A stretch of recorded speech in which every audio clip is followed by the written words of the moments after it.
اللهم لك الحمد كما ينبغي لجلال وجهك وعظيم سلطانك اللهم لك الحمد حتى ترضى ولك الحمد إذا رضيت ولك الحمد بعد الرضا اللهم صل على محمد النبي الأمي وعلى آله وسلم تسليما كثيرا رب اشرح لي صدري ويسر لي أمري واحلل عقدة من لساني يفقه قولي وبعد السلام عليكم ورحمة الله تعالى وبركاته إخواني في جميع أنحاء العالم. Que la paix d'Allah, ses salutations et sa miséricorde soient sur vous mes frères et sœurs partout dans le monde. Donc Inch'Allah, dans ces interventions je vais essayer Inch'Allah d'évoquer, de parler de quelques cas de convertis, de ceux qui ont fait le retour vers Allah subhanahu wa ta'ala. Et on commencera par l'histoire de l'homme à la bicyclette. Donc un frère, cette histoire je l'ai écoutée de la bouche de celui qui l'a vécu. Et donc on ne l'a pas raconté, donc je la connais, j'ai été là il y a quelques années, je l'avais écoutée de la bouche de celui qui l'a vécu. Donc cette histoire, il disait, ce frère, il disait, nous étions comme les jeunes banlieusards de la France d'aujourd'hui, nous passions notre vie dans la drogue, la cigarette, l'alcool, les cambriolages, les bêtises en bas des immeubles. Et on entrait, on sortait de la prison, donc on n'avait pas de vie, on n'avait aucune conscience de la vie. Moi-même, il disait, je viens d'une famille qui se prétendait musulmane, mais qui n'avait rien à voir avec l'islam.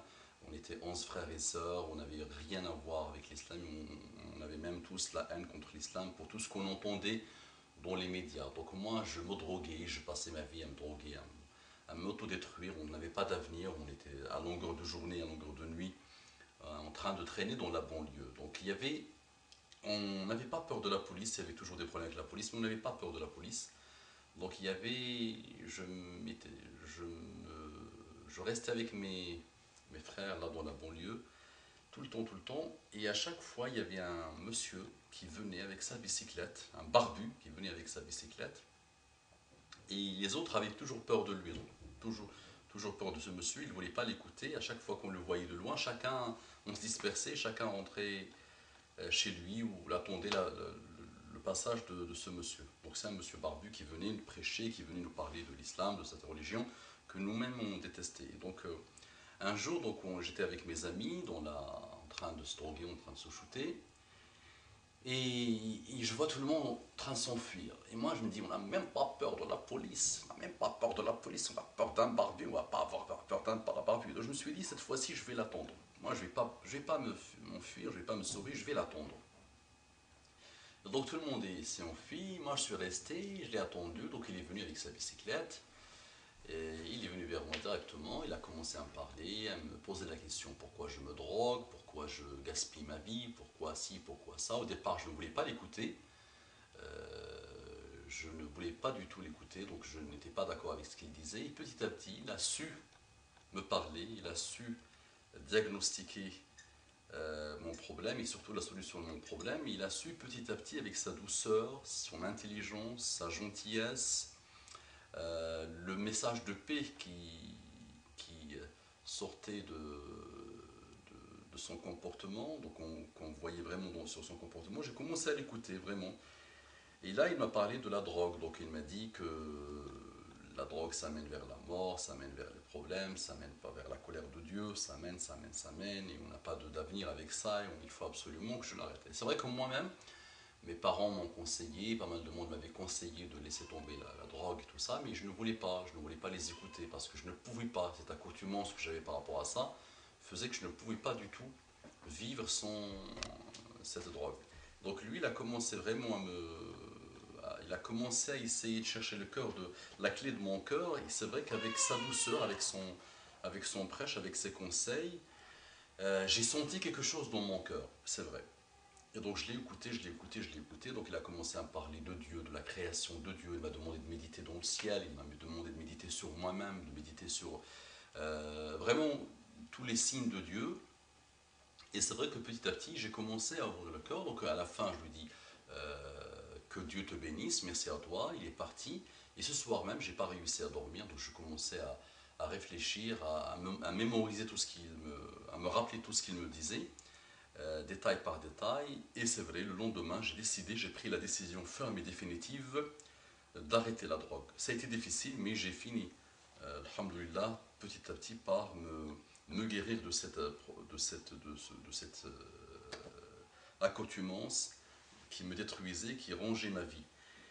Et subhanallah, grâce à cette intervention de ce frère, j'ai commencé petit à petit à m'intéresser à l'islam, à la soumission à Dieu. J'ai fait mes recherches petit à petit et j'ai, alhamdoulilah, embrassé l'islam et j'ai fait mon retour vers l'islam.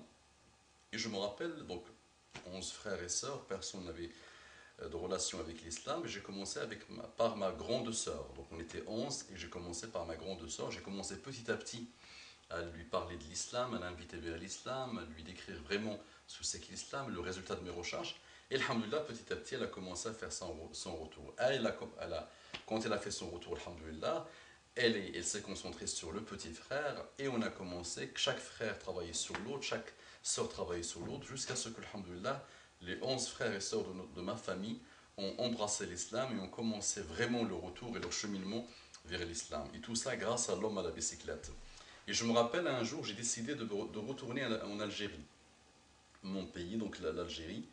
Et donc, de mémoire d'enfance, de souvenirs d'enfance, je me suis rappelé qu'il y a quelques années, quand j'avais 5 6 ans, mes parents m'ont emmené vers l'Algérie. Et j'avais un oncle, et je me rappelle qu'il m'avait emmené à la mosquée.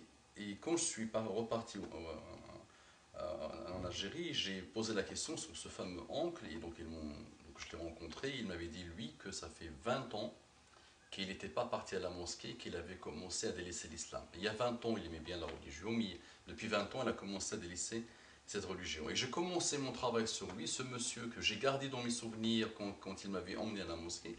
J'ai commencé à lui montrer la parole d'Allah subhanahu wa ta'ala, et subhanallah, cet oncle-là, lointain, de l'Algérie, a commencé à faire son retour vers Allah subhanahu wa ta'ala, et il a commencé à regretter son divorce malheureusement, le fait qu'il s'est éloigné de sa religion à cause de ce que chacun aime bien se convaincre, à cause des problèmes de la vie. Donc il avait délaissé petit à petit le message d'Allah subhanahu wa ta'ala. Donc regardez cette histoire, frères et sœurs partout dans le monde, véridique, que j'ai entendu personnellement de la bouche de celui qui avait vécu, qu'il ne faut jamais croire que c'est cuit définitivement.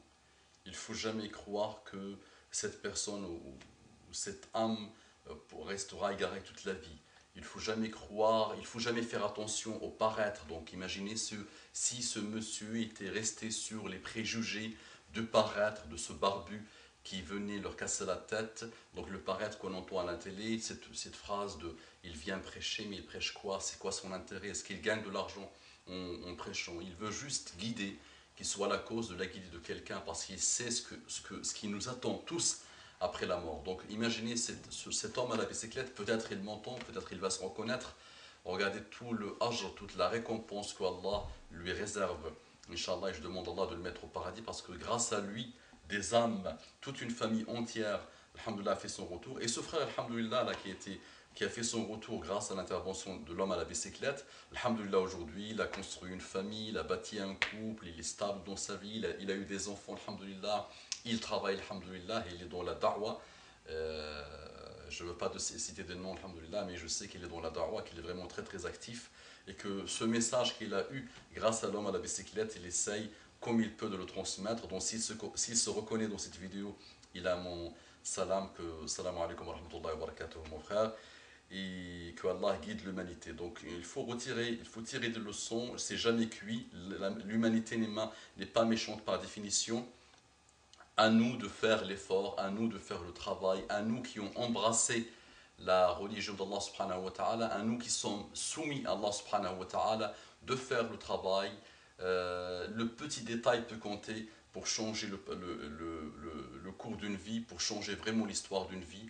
Donc à chacun de nous doit faire cet effort, chacun de nous ne doit pas démissionner, chacun de nous ne doit pas continuer à se lamenter, chacun de nous, Muhammad sallallahu alayhi wa sallam a dit, doit transmettre même un petit verset de Coran, même un petit rappel du message de la soumission d'Allah subhanahu wa ta'ala. أقول قولي هذا واستغفر الله لي ولكم فاستغفروه إنه كان غفارا رحيما. اللهم صل على محمد النبي الأمي وعلى آله وسلم تسليما كثيرا. السلام عليكم ورحمة الله تعالى وبركاته.